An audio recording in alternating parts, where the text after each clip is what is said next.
Now here at home, a local man is doing what he can to help put a smile on Israeli children's faces during this time.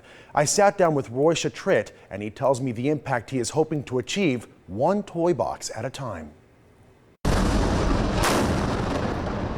The current situation in Israel has had an impact on Las Vegas resident Roy Shetrit and his family in a way he could never even imagine. They were sitting in this shelter room for about 14 hours. And when she heard some quiet, she went to get them milk, the bottle, formula.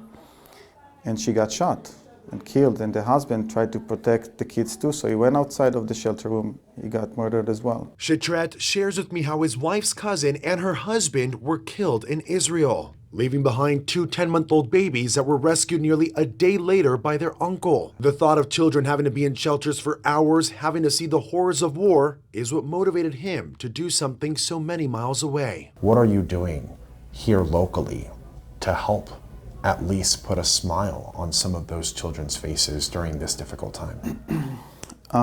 I started a shoebox drive, and the reason I picked shoeboxes is I wanted to kind of have pretty equal to everybody. Shetrit has collected thousands of shoeboxes filled with toys, coloring books, and games. He says it's a small gesture that he hopes will make a child's day. We have to remember they got to sit quiet, very quiet in those shelter rooms for hours, days, and maybe months. Shetrit says families spend days in these shelters, sometimes dozens, crammed into spaces smaller than an average walk-in closet, with low oxygen levels and often without light. It's very difficult to keep kids calm in those claustrophobic areas for an hour. Just imagine days and days.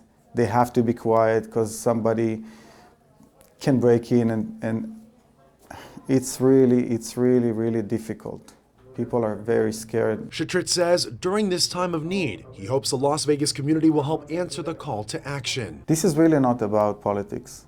This is about kids helping kids. That's what it is. Those kids are badly affected. And Roy tells me that thousands of boxes he's already collected will begin being shipped out to Israel tomorrow.